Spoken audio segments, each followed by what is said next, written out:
I came across this rather interesting article on Twitter yesterday. Now, today is September 3rd, 2020. And the article, as you can see, was posted on September 2nd, 2020. Now, look at the title. FBI warns Chicago gangs have shoot-on-sight pact against cops. Right off the bat, I already know where they're headed with this narrative. See, they have to now put the police the terrorist into the position of victimhood and literally make it seem like there is this war on cops and that they must be protected at all costs. Remember the narrative they all used to push that police jobs were some of the most dangerous jobs to have, but when you looked up every type of list of dangerous jobs, they weren't even in the top 10. It was just something that they made up. And now they have this. Now, this is coming from the same place that for some reason every weekend, or at least every holiday weekend for sure, and Labor Day being right around the corner, or by the time this video goes up, Labor Day will have already come up and they'll already have their story typed up and written out about it was 60 plus shootings, 30 died, but no suspect. I already see it. Labor Day. I called it around the 4th. So I guess you can prepare to hear a video from me about that. So, unless that video gets up before this one, I don't know, whichever comes first. So you have this right here. So that like I said, they have to put them in the state of victimhood. I'm about to read through this article and we're going to comb through the BS because I know what's coming. Dozens of Chicago street gangs have made a pact to quote unquote shoot on sight any cop that has a weapon drawn on any subject in public, according to an FBI warning. You know, that's interesting coming from the police departments, considering they love to pull their guns out when people are unarmed.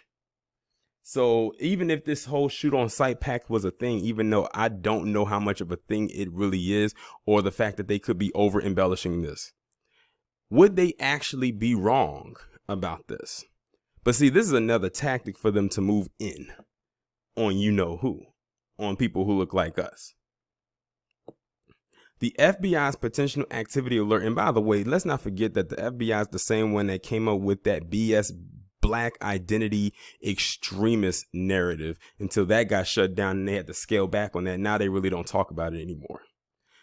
Warns that almost 36 gangs have reached the agreement, including the Vice Lords, Black P. Stones, and Latin Kings, according to ABC 7 Chicago, which obtained a copy.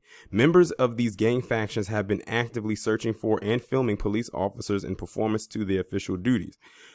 Warns the alert sent to local law enforcement, according to the outlet. To me, what that sounds like to me is that they are keeping a watchful eye on these cops, because even the gangs up there probably know how shady these cops are. See, and what they're doing is they're putting out this narrative because these terrorists in blue can't do what it is that they usually do. See, people are catching on, they're latching on to who they are and what they're all about. And they're getting upset because they can't do what they usually are used to doing.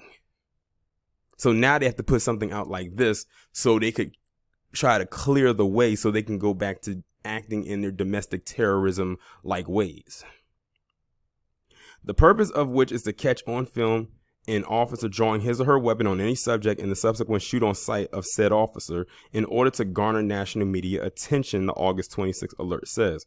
The alert became public Monday, just the day after 2 Chicago officers were shot making a traffic stop early Sunday. Both are expected to survive, and there is no suggestion their shooting was connected to the pact.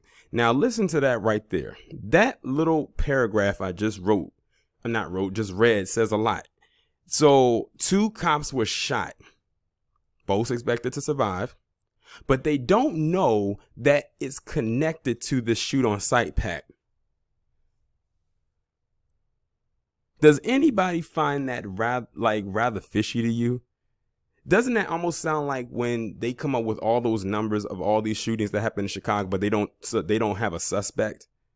I'm telling you, it's the people in these departments that are doing it.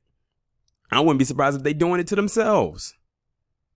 See, they're using the narrative of, oh, all these shootings happen in Chicago every weekend or every other weekend or every holiday weekend. And now they're using it for themselves by throwing the gangs in there, saying that the gangs are coming after them.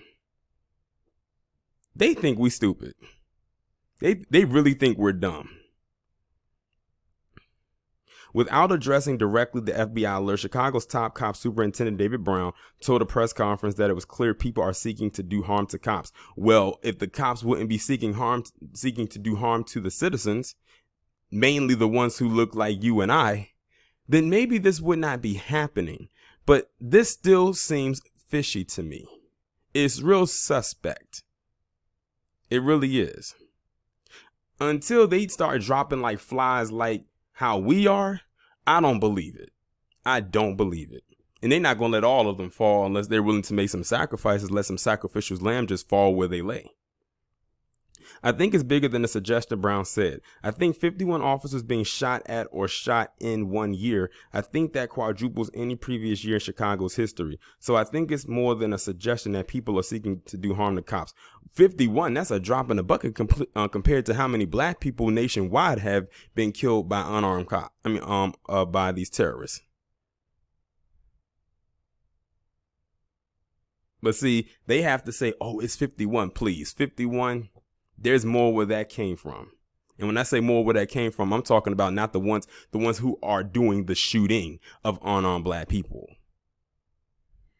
But see, they have to make their number seem so great so they could have so much support.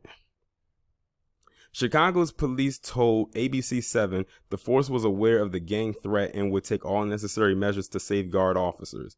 Federal authorities did not give more information on the bulletin, which ABC 7 said was from a contact whose reporting is limited and whose reliability cannot be determined.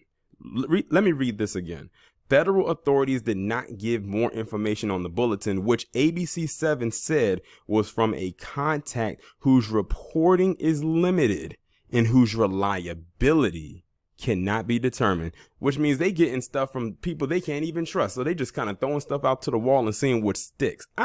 This is such crap. I see what they're doing. But see, this is all the more reason why they can have justification. See, what this is really all it boils down to. They want to justify as hard as they possibly can to continue doing what they're doing without pushback. Because see, if they say, oh, we're being attacked by these gang members, the people that we shoot, all we have to do is say that they were affiliated with them or had some kind of connection, and then we'll be justified in what we're doing. Simple as that. They've always, for years, been trying to find justification for the terroristic acts that they commit among and upon black people. I mean, they have come up with so many, and I mean so many variations. It's not even funny. And here's their latest one. And I'm willing to bet this won't be the last one. There will be more. And they're going to spread this out. Like I said, it's a domino effect. What they start doing here in Chicago, they're probably going to trickle down and continue to do for other places. I'm telling you. All I'm going to say is this. If you are in Chicago, definitely keep your head on a swivel, because they definitely have theirs on one.